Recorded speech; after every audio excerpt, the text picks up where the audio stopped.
노자는 중국 고대 철학자로 도가 철학을 창시한 인물로 알려져 있습니다.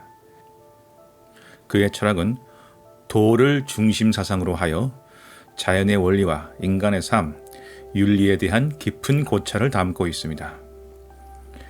그의 철학을 담은 도덕경에는 다음과 같은 문구가 있습니다.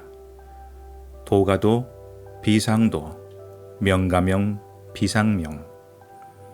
도라고 말할 수 있는 것은 도가 아니고 이름을 붙일 수 있는 것은 이름이 아니다. 이게 무슨 뜻일까요? 노자의 철학적 핵심은 도입니다. 도는 무한한 흐름과 원천, 모든 것의 근본적 원리를 나타냅니다. 도는 비록 추상적이지만 모든 존재의 본질적 실제로서 우주의 법칙과 순서를 포함합니다. 인간은 도의 흐름에 따라야 하며 도에 순응함으로써 자연과 조화를 이루고 최적의 삶을 실현할 수 있다고 노자는 주장했습니다. 근본 원리라는 것은 전체 또는 전부를 뜻합니다. 여기에는 예외가 있을 수 없죠. 그런데 우리가 어떤 것을 도라고 규정하고 설명할 수 있다면 그 규정 속에 포함되는 것들과 그렇지 않은 것들이 발생합니다. 즉, 구분이 생긴다는 것입니다. 도는 전체이며 근본인데 이것은 도고 이것은 도가 아니다 라고 따지는 분별이 발생하게 됩니다. 이것은 모순이죠. 이름 또한 마찬가지입니다. 우리가 어떤 감정을 사랑이라고 이름 붙이면 그 순간 사랑인 것과 사랑이 아닌 것의 구분이 발생합니다. 노자는 이런 구분이 도의 이치에 맞지 않다고 생각한 것입니다. 우주 안에는 모든 것이 포함되듯 도는 우주, 자연 그 자체이며 근원적인 법칙이며 순리라는 것입니다. 모든 갈등은 사실 무언가를 규정하는 데서 생깁니다. 국경, 나이, 성별, 성격까지 무언가를 규정하면 그 즉시 반대의 개념 또한 생깁니다. 인간 사회에서 생기는 갈등의 대부분이 이런 규정에 의해 발생하죠.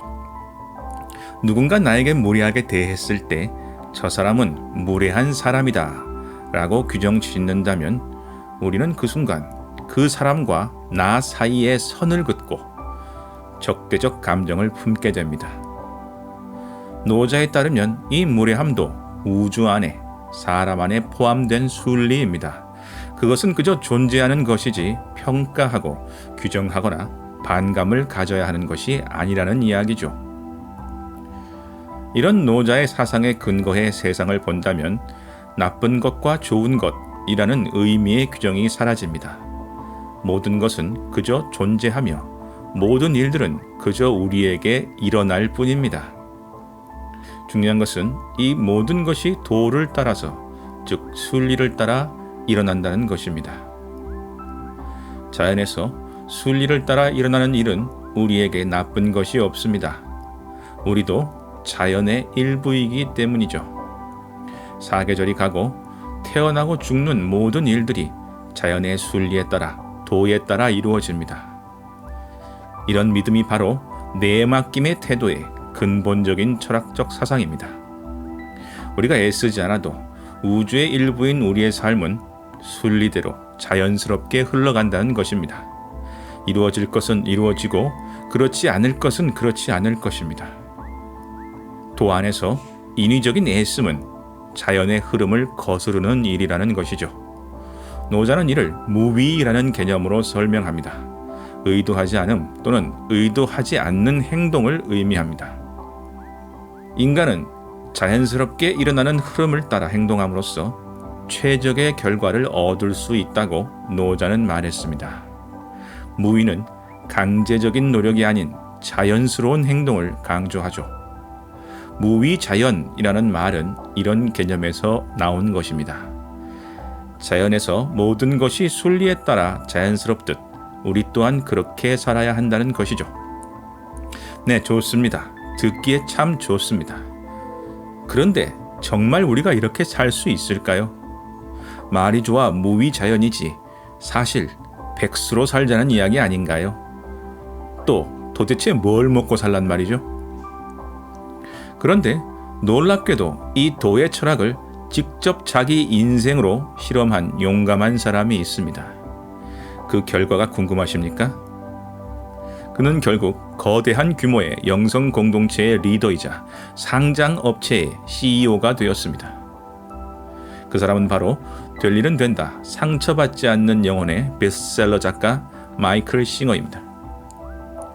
마이클 싱어는 일찍이 명상의 심오함에 눈을 떠 대학원마저 그만두고 가진 재산을 모두 모아 외딴 숲속의 땅을 사고 친구들과 함께 직접 집을 지어 은둔 생활을 시작합니다.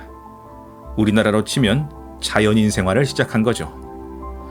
그런데 어느 날부터 명상가들이 하나 둘씩 모여들어 마이클 싱어의 집에 무단으로 머물기 시작했고, 그게 불편했던 마이클 싱어는 하나 둘씩 집을 짓기 시작합니다.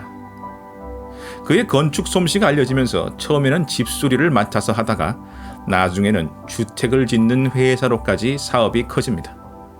그 중에 어떤 것도 전혀 의도하지 않았는데 말입니다. 그리고 그 후에도 마이클 싱어는 의도적으로 의도를 버리기로 하며 살아갑니다. 즉, 삶이 자신에게 주는 길로 아무 조건 없이 걸어가겠다는 것이죠. 그 후로 우주는 그를 IT 업계로 이끌었고, 그는 자신의 신념대로 그 길을 묵묵히 갑니다. 의료보험을 청구하고 처리하는 소프트웨어 개발로 엄청난 이익을 거두었고, 이 기업은 상장 대기업으로 커지게 됩니다. 그 와중에 모든 것을 잃을 수도 있는 소송에도 휘말리지만 마이클 싱어는 이 절체절명의 위기에서도 모든 것을 그저 내맡깁니다. 결국 기적적으로 모든 혐의가 벗겨지고 마이클 싱어는 자신이 지은 오두막으로 돌아가 거대한 규모의 명상 영성 공동체를 운영하는 리더가 됩니다. 거짓말 같은 우연의 연속인 자신의 삶에 대해 마이클 싱어는 이렇게 이야기합니다. Life knows better. 삶이 가장 잘 안다. 이 말은 결국 우주가, 자연이 나에게 필요한 것을 나보다 더 잘 알고 있다. 그러니 그저 내맡기고 따르면 된다. 라는 말로 노자의 무위, 도의 사상을 그대로 보여주고 있습니다. 자, 이렇게 뚜렷한 증거가 있어도 우리의 삶을 의도 없이 내맡기기란 정말 두려운 일입니다. 그런데 마이클 싱어의 책을 자세히 읽어보면 그가 그저 내맡기기만 한 것이 아니라는 것을 알 수 있습니다. 그는 우주가 자신에게 준 길을 저항 없이 받아들이면서 자신이 할 수 있는 한 최선의 노력으로 그 길을 갔습니다. 누구보다 뛰어난 목수가 되었고, 프로 수준의 프로그래밍을 독학으로 익힐 만큼 열심히 컴퓨터를 파고 들어갔습니다. 비즈니스에 있어서도 매 순간 전력을 다해 뛰었습니다. 그가 그렇게 할 수 있었던 것은 믿음 때문이었습니다.